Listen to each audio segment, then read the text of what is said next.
SSC GD 2025 OBC या कोई भी दूसरी कैटेगरी कैंडिडेट कह रहे थे कि भैया वो स्टेट की होनी चाहिए या सेंट्रल की होनी चाहिए, क्योंकि उनको डर लग रहा है हमने सेंट्रल की नहीं बनाई है, स्टेट की बनी है कि हमें रिजेक्ट कर देंगे।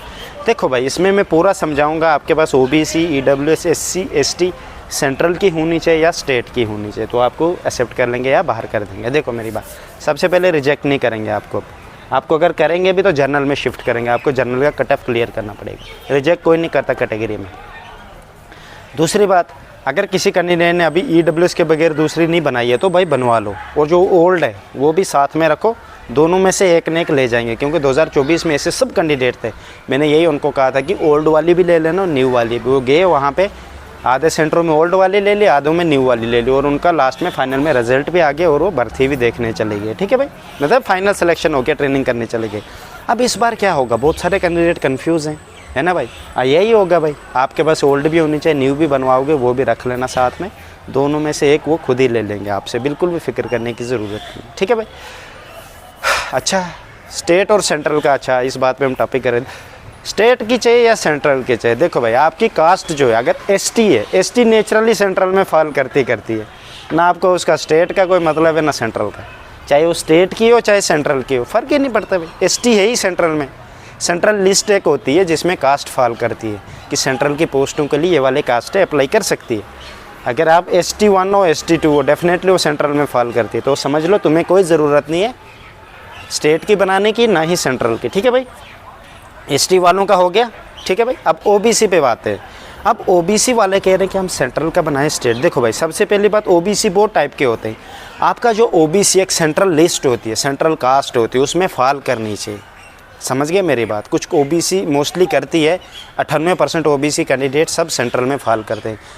यूटी लेवल की बनी हो आपकी या सेंट्रल लेवल की, कोई फ़र्क नहीं पड़ता। स्टेट लेवल की बनाई है आपने, सेंट्रल की, बस आपकी कास्ट सेंट्रल में फॉल करनी चाहिए। कि आप सेंट्रल के लिए भी जॉब के लिए अप्लाई कर लेते हो, चाहे आपकी स्टेट हो चाहे सेंट्रल, डजंट मैटर। आपको अगर रिलैक्सेशन मिल रहा है तो डेफिनेटली आपको कोई दिक्कत नहीं, ना स्टेट की सेंट्रल की, दोनों चल पड़ेंगे। ठीक है भाई, OBC का भी हो गया। अब SC का, SC वाले तो देखो आपको कोई ज़रूरत ही नहीं, ना स्टेट सेंट्रल क्या फ़र्क पड़ता है।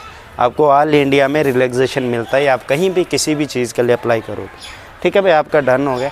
EWS वाले, अब EWS वाले फंस गए, उनको समझ ही नहीं आ रहा स्टेट का बनाए सेंट्रल का बनाए। देखो भाई, EWS वाले भी सेंट्रल में फॉल करते हैं, चाहे स्टेट की बनी हो या सेंट्रल की बनी हो।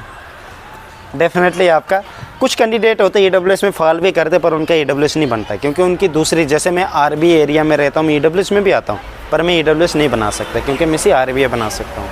EWS में बना सकता हूँ, पर सिर्फ सेंट्रल लेवल की, स्टेट की नहीं बना सकता मैं। स्टेट का मुझे ऑलरेडी दिया हुआ RBA, सेंट्रल की ही मैं EWS बना सकता हूँ। ऐसा होता है कहीं, जैसे RBA वाले जो कैंडिडेट है जम्मू कश्मीर के, उनको ये दिक्कत आती है, वो सेंट्रल के लिए EWS बना सकते हैं, RBA वाले स्टेट के लिए नहीं बन सकता उनका, ना ही वो स्टेट में अप्लाई होगा। ये स्टेट और सेंट्रल का क्यों बनाया है, स्टेट में ज़्यादा प्रॉब्लम होती थी, इस वजह से उन्होंने स्टेट और सेंट्रल का बनाया, क्योंकि एरिया होता है। जैसे मैं रेजिडेंट बैकवर्ड एरिया में आता हूँ, मेरे को बैकवर्ड का ही मुझे रिजर्वेशन मिलेगा। EWS नहीं बना सकता मैं स्टेट के लिए, सेंट्रल के लिए मैं बना सकता हूँ। बट आपको कोई भी दिक्कत करने वाली बात नहीं, चाहिए आपका स्टेट का हो सेंट्रल का हो, दोनों चल पड़ेंगे आपको सेंट्रल की जॉब के लिए। ठीक है भाई, किसी कैंडिडेट ने, सब ने बिल्कुल भी इस बात का फिक्र मत लेना।